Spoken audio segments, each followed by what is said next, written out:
I born and raised in Buffalo, lived here for 39 years before I moved to Mississippi. And we were there for 20 years, but now have moved back home. I'll get to that in a couple minutes. The number 8 in the Bible means new beginnings. And what 8 Days of Hope does is we hope and pray and believe that God has called you and I, believers, to bring a new beginning to those who are hurting. So our focus is simple. We love and serve those in need. I was living in Mississippi. It was 2005, and a storm hit our state. I don't know if you remembered it. It's called Hurricane Katrina. Oh, yeah, you did hear of it, didn't you? I was down there leading a corporation. My dad in Buffalo at the time, still here, 72 years of age. He was still very young in his mind, and he loves to serve and work. And he said, Steve, let's go help somebody out. Let's go find a widow, an elderly couple, a single mom, maybe a family with maybe someone in the family is dealing with cancer. But let's go help somebody rebuild their home. And I started to laugh. He said, well, why are you laughing? I said, Dad, you have 7 kids. And if you ranked your 7 kids, including my 5 sisters, and if you ranked us based on our gift with our hands, construction, concrete, carpentry work, I would either be number 6 or number 7. He said, Steve, you're the only one that lives down there. I'm like, all right. So that was the plan. It was that simple. So my dad and I and a couple buddies were going to go to Bay St. Louis, Mississippi, and we were going to help somebody rebuild their house. I love to plan, but we're not in control. And that simple phone call led to 684 people coming with us to help 84 families rebuild their homes for free, all in the name of Jesus. Now, I'm not that good. We're not that good. I'm not that smart. I went to college for 6 years. It was a 4-year school. Don't tell my 5 kids that, because I don't want them to follow their dad's footsteps. But when you see God moving, I don't know about you, but I want to be a part of it. And so 15 years later, that simple phone call has led to a national ministry still based in Mississippi, but also now with a Northeast satellite in Buffalo and a Midwest satellite in Iowa. 2 years from now, we'll have another satellite in California.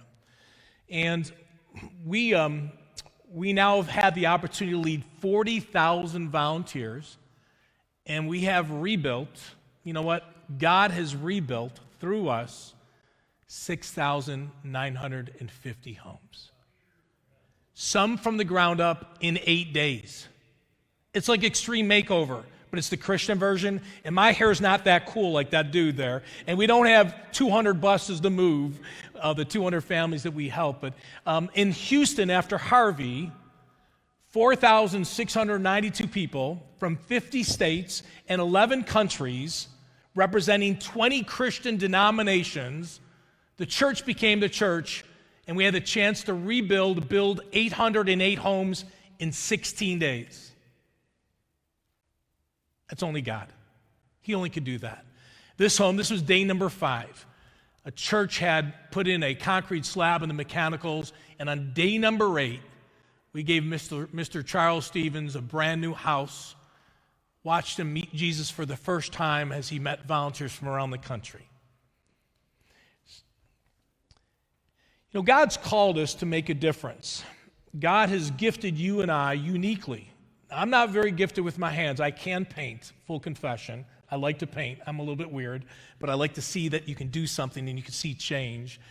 But, you know, God has gifted us all differently, and when you see that, that's just not all contractors or handymen or handywomen. It's young, old, skilled, less skilled. There's nothing called, or we don't define anybody as non-skilled, less skilled. But it's the body of Christ coming together. And so 8 Days of Hope, we go around the country and we rebuild homes after natural disasters, but we also go right after disasters now. We have a new arm. It's called our Rapid Response Arm. And this picture, just last week, we were in Birmingham, Alabama, tornadoes. Hundreds of volunteers during COVID, doing it differently than we've done in the past, but serving families in need. The week before that, we were in Kentucky, eastern Kentucky, helping out the flood victims. For the last 8 weeks, we have been and are still in Texas, serving families with broken pipes because of the recent ice freeze. So we help people out after natural disasters. 15 months ago, we started another arm of the ministry where we build safe houses for those rescued from sex trafficking. And I'm going to be really careful here because I see some young kids, but it is the fastest growing crime in the world, church. And I don't know about you, but when my blinders were taken off about 5-6 years ago, when my wife and I adopted 2 little girls, 11 and 10, from Taiwan, and I learned about sex trafficking, thinking, oh, it's overseas. It's happening right here in Western New York. It is. And so what we do is we partner with ministries, and we build, renovate, or remodel facilities for free, all in the name of Jesus. In fact, September, I'm going to give you a little heads up. You're going to be in the know. Is this being broadcast around the world? Okay, all right. We're partnering with Frank Reich and his wife Linda. They formed a new nonprofit called Not Today, KNOT, nottoday.org. And we're going to announce 8 Days Open Not Today that we're going to build 32 safe houses in 32 NFL cities, partnering with 32 ministries to bring hope to those feeling hopeless. That's only God. That's only God. Recently here, we've been distributing food. We've never done that before.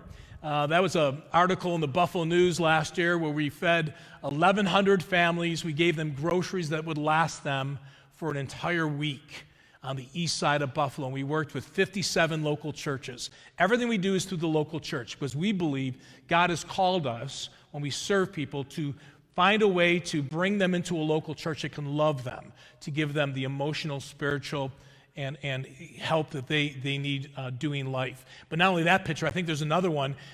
Today, as we speak, there's trucks being unloaded, tractor trailers of food that we are now serving Western New York, Ohio, Iowa. And to date, the last 6 weeks, we have seen God give about $4 million of food through 8 Days of Hope to families in need through the local church. Is God not good? Oh my gosh. Is that amazing? Sometimes I'm just... Anyways, today what I want to talk to you, though, about, I know we only have about 45 minutes left, so I'm going to talk real fast. Oh, that was wrong. I'm sorry. That was the other church. Okay, sorry. Dude back there is like, man, my casserole is being cooked. You better end on time. I will, I promise you. But, you got a puzzle when you came in today, a piece of puzzle. And the reason why is when God created you and I, He gifted you. And sometimes when we don't, we think, who am I? What can I do? What kind of difference can I make? You can make a world of difference, I promise you. I'm going to talk very briefly, about 5-6 minutes, about the different gifts that we all have. 1, 2, 3, 5, maybe 8. But your pastor here, your brother, his job, I'm not telling you what your job is, but I believe, according to Ephesians 4, our church leadership should equip the saints to do the work of the Lord. And that's what they're doing today. They're giving you opportunities to find ways to serve. Let's talk real briefly about some of the gifts out there. Some of you have the gifts of administration. Well, how do you build 808 homes in 16 days, working with building inspectors, finding the materials, feeding the volunteers? Our feeding bill of the volunteers was $161,000. Well, you need a lot of administrators. And so some of you are teachers and you're office workers and office managers, and maybe you're retired. We love retired people because they're looking to still make a difference, and you're so gifted. And you could teach us, maybe I'm older now too, but maybe you could teach some of the younger people some of the things you've learned. But some of you have the gift of administration. So our leaders wear blue shirts, and they help train and teach. Matter of fact, this weekend in Mississippi, I just got back, they were training about 25 people to cut trees that are laying on people's roofs. We have 2 55-foot lifts that go over somebody's roof to take a tree off for free so we can love and serve those widows in need who don't have the proper insurance. So some of you have the gift of administration, and you'll see that in Acts chapter 6 when a group of men were organized to take care of widows. Someone organized them so they can go out and serve. Maybe you have the gift of apostleship. Apostleship you can find in the book of Ephesians, and really what apostleship means is, again, you can, I'm sorry, I already jumped there. You can oversee and train like what's going on right now down in Mississippi. Some of you are gifted with your hands. Okay, I am not as much, right? I'm trying to learn, but some of you are gifted with your hands. You're handyman, handywoman. You like to paint, you do carpentry work, you can set a toilet. So my daughter is one of our leaders. We have 181 volunteer leaders. We're a volunteer-led organization. This national ministry, there's 4 staff. $54 million of work, 4 staff. But my daughter was being interviewed by a national, somebody you would know nationally, and they said, well, tell me what kinds of things do you do as a 23-year-old at 8 Days of Hope? She said, well, I love to paint. I can set flooring. I know how to do insulation, but it itches. I love getting on a roof. I know how to set a toilet. They said, you know how to set a toilet? And they said, your dad taught you all of that? And she said, my dad didn't teach me any of that.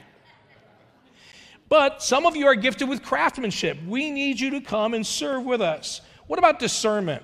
So right now we're looking to go to Austin, Texas. We're trying to discern, do we go there to help families rebuild?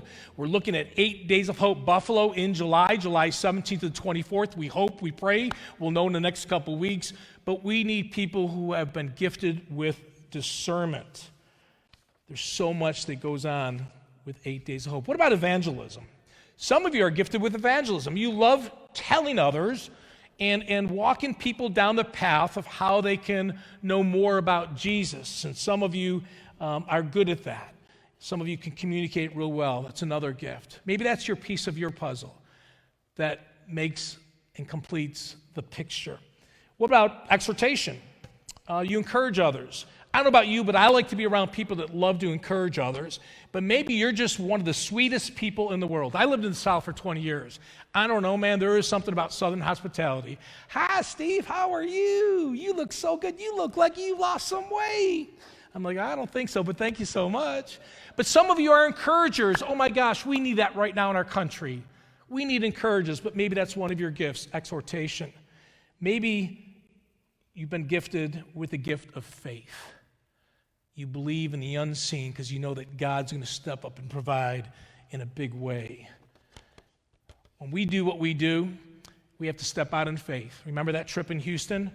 We had our press conference 44 days before day number 1 of 8 Days of Hope in Houston. Our budget was $2.1 million, and we had not raised a penny. During the trip, we were at $1.3 million. We were still $800,000 short. And a lady flies in, and she shows up with her entourage, and there's like 6 security cars. And I've met governors and senators and important people, and they might have 1 security car. This lady had 5 security cars. She came out. She wept. She met the families who were serving. I had a chance to share my heart. She's Jewish. Her name is Susan Dell.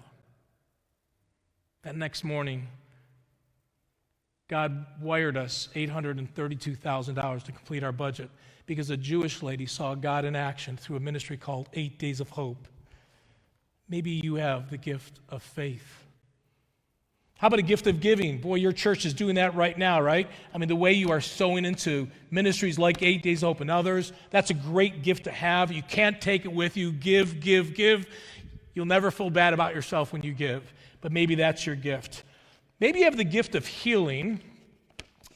There's a lot of healing that has to take place after a natural disaster. Lady, man wake up in the morning and to no fault of their house is gone. 330,000 homes flooded in Houston.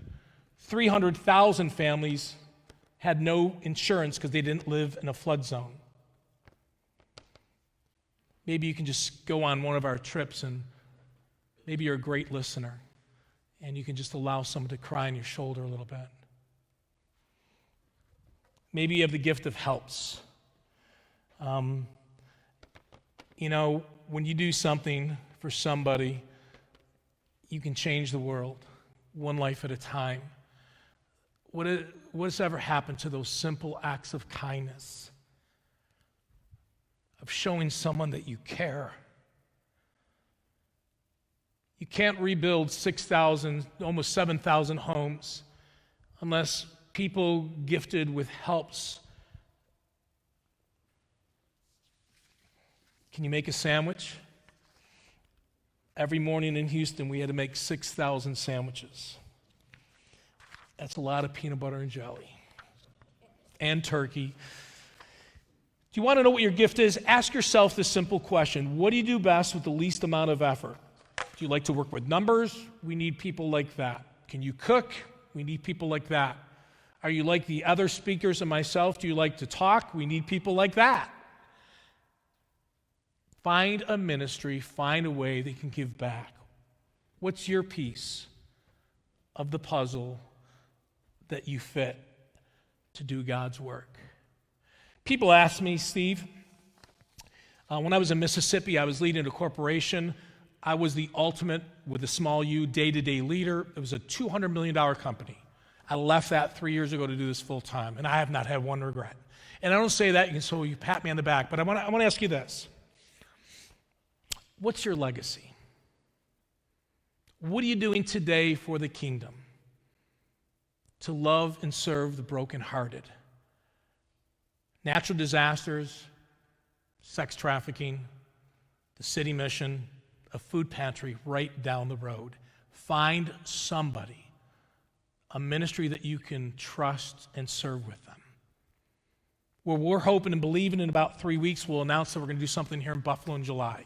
We think we'll be one of the first to announce that. We're going to do it differently, but we can't just cancel another year. There's a lot of hurting people out there. And so if you want more information about the ministry, go to 8daysofhope.com, submit your email address, come out there and chat with me for a moment or two. But I'll close with this. We're going to watch a video, and then I think I have one more minute.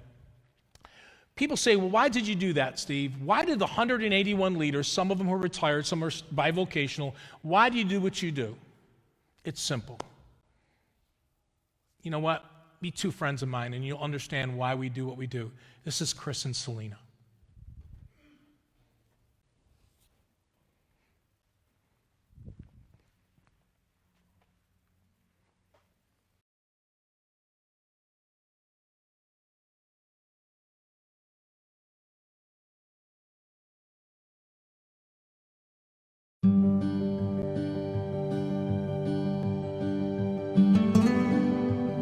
Hurricane Harvey was an experience that we won't forget, that's for sure.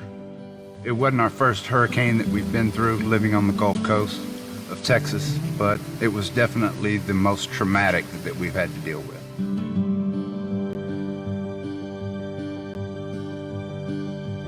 The night that the water came in, it happened so fast. Within minutes, the water was in the garage.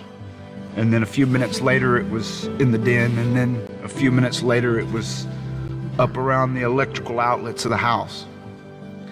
And all we could do was start throwing what we could up in the attic from about 2:30 in the morning till exactly 6:55 in the morning. My wife and my daughter and the dogs were in the attic waiting to be able to get out.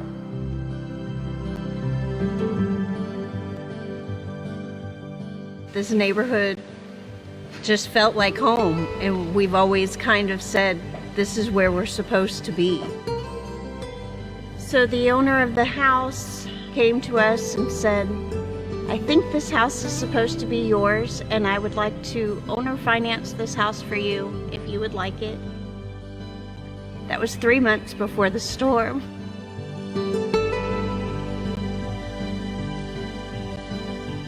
Having to actually gut the house has been a blessing in disguise.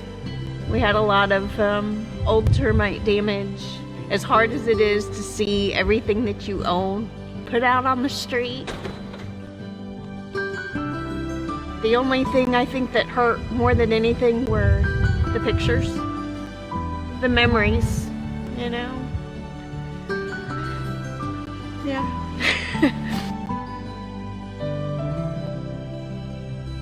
Came across a post on 4B response, and all I was asking for from them was just some extra hands.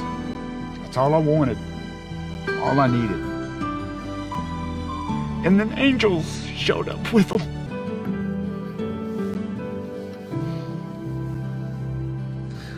That's when we found out about 8 Days of Hope. They showed up with 4B and basically told us everything that they wanted to do for us. And we didn't expect the blessings that were coming. That are still coming. They have been poured on us.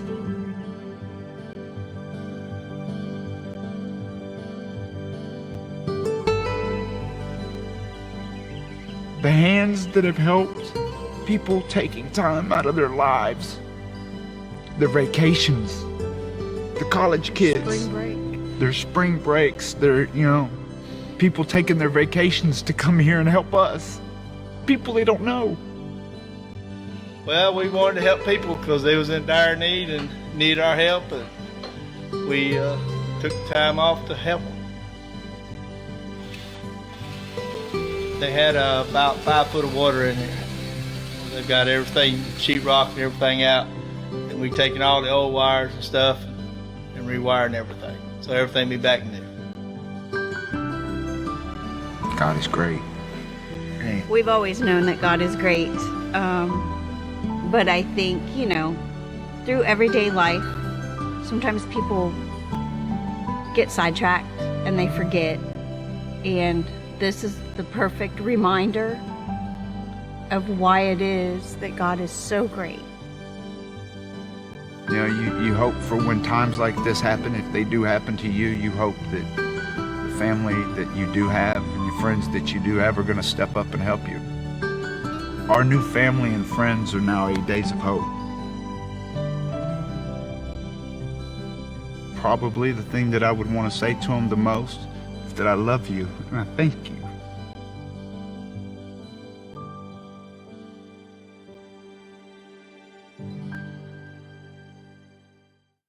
Local church. I'll close with this. Sometimes the enemy tries to convince you that you're not good enough or you have nothing to offer. Been there, done that. Or you just feel like, who am I? What can I do? I just want to close with a real quick story. I know this guy pretty well. He was 33, and he was an addict. Still is an addict. His marriage was a mess. He was a terrible father, and he left his house to commit suicide because he could not stop this addiction. That gentleman parked his car on a railroad track where a railroad or a train would come every night at about 10 o'clock at night, and he had lived in this neighborhood for a while, and that night, for whatever reason, that train did not come. And that next morning, he went to church, and the gospel was shared, and he walked from about where you were at, sir, and he fell on his knees, and he repented. He gave his heart to the Lord and said, I will serve you to the day I die if you can help me with this addiction. That gentleman's been clean now for 27 years and 121 days. That day he was delivered from that addiction. He's now been married 36 years. He doesn't have one son. He has 5 beautiful kids. And God showed him that day that God can use any of us if we just say yes. I'm begging and praying and believing that you will find a ministry in Western New York or New York State or around the country and say yes. And yes, that man is me. Thank you for your support. Come by and check us out. If we do something in July, man, I'd love to see you there. I really would. God bless you guys.